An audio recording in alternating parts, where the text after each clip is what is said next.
Life isn't always fair or pretty or even nice. And while we all have problems, there's no rule that people have to accept the negatives they're handed.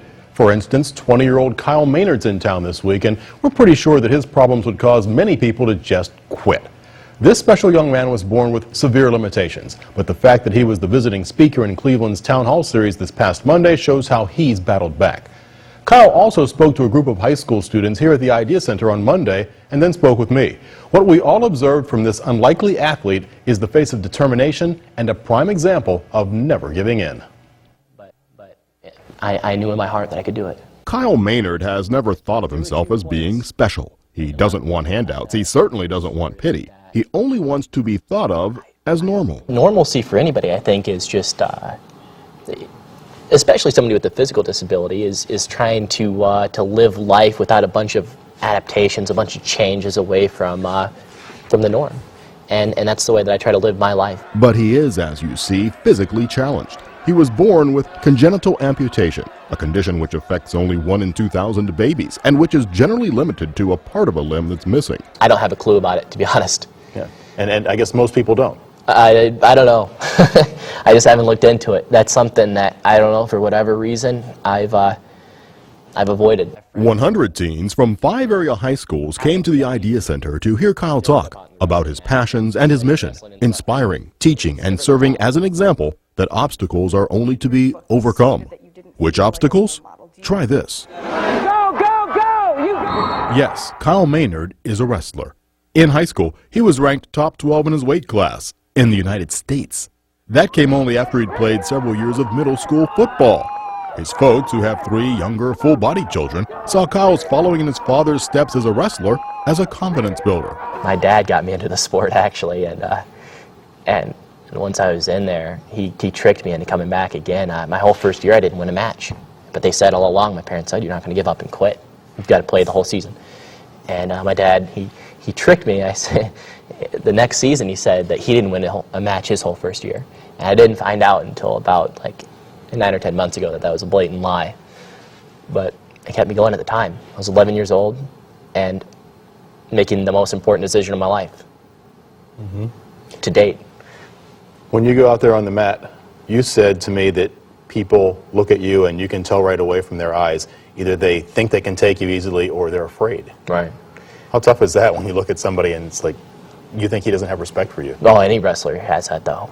Any wrestler, anybody you step out there, you can look at an opponent's eyes and you can read almost exactly what they're going to do before the match starts.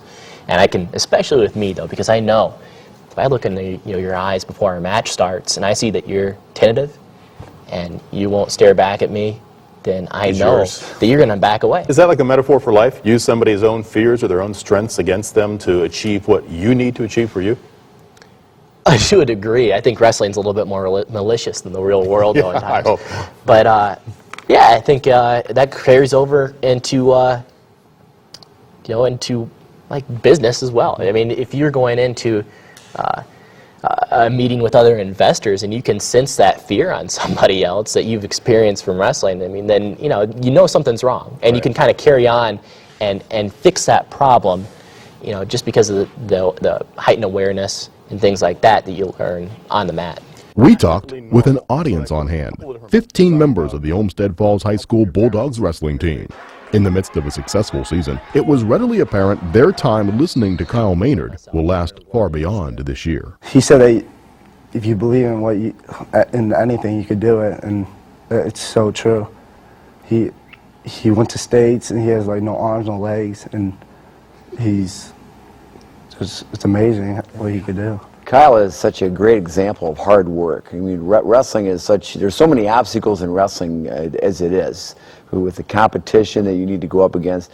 And here's a young man who's overcome so many obstacles to still be successful. I think he's got a lot of great examples and stories to tell kids. As we go into the heart of our season, I think the obstacles we have ahead of us kind of gives us an idea that, the continued hard work and the perseverance when you hit a bump in the road to recover and continue on, because I'm sure that he hit a lot of bumps in the road on his way to his success as well, that once you get through those bumps and you persevere, that there's a silver lining at the end in that tunnel. You talk about help from your parents and your faith in God. Tell me about those two things, what they've done to make you who you are. I would say if you combine that with my experiences through wrestling, those are the three biggest things in my life that have changed me and molded me to who I am today. My parents, early on, taught me to be a normal kid, to eat with normal silverware. I type on a normal computer. Like I said, drive a normal vehicle, have normal relationships with friends, girlfriends, whatever. And my faith in God has carried me through a lot of tough times, because I definitely do get down at some points. And the confidence I've learned from wrestling, without that, and the things that I've learned, the trials I've overcome, if you can go out and, like I said, beat somebody on a wrestling mat, and impose your will on that person, then there's no greater challenge in the world, I assure you. All the people that come through your appearances say, wow, what a role model. Tough living up to that? Role models kind of it's a tough thing for me to accept, because like I said, that normalcy, that's what I'm after, and I'm so fortunate and grateful for all the media exposure that I've been able to have, but that's the only way to get the message out there. Do you feel like a champion for other people who do consider themselves disabled or are physically disabled? I try to not champion for those people, because they've got to be their own champion. People have got to wake up and realize that every day is going to be a struggle. It is for everybody. And for somebody in a wheelchair or an emotional or psychological disorder, it's that much more difficult. And just to try to teach people like that you can't give up when times get tough. And if you make excuses, you've already lost. A message not lost on his impromptu audience, fans of both his grappling skills and of the way he has grappled with life. Being a wrestler for as long as I have, it's given me a good foundation for starting a now life as an adult. And I think that just the leadership and just being able to persevere mostly over everything is the best part about it. You get emotional when you're talking about a lot of the things that really you want to stress to them. Yeah, I'm passionate about it. I speak about it a lot, but it doesn't change the fact that I believe in what I'm saying. I know a lot of speakers are up here talking to kids or adults or whoever for their allotted 45 minutes to an hour, whatever it is, and then you're gone. What I'm trying to leave is a lasting impression that someone here could take away and say, this helped change me to some degree. And if I can do that, then it's worth it. If one of these guys goes through and on their way to the state tournament or at the state tournament pulls out one match with 10 seconds left because of some message about perseverance, then it's worth it. Because that's something that's going to carry with them for the rest of their lives. And that's something that, to me, that I'm most passionate about sharing. And those stories and things that I experienced, I don't hold back on that. I don't have anything to hide, and a lot of it is emotional. I was very emotional my senior year in wrestling, and I still am. I still compete. I'll leave it there. Great place to stop. Kyle Maynard, thanks so much for being here with Ideas.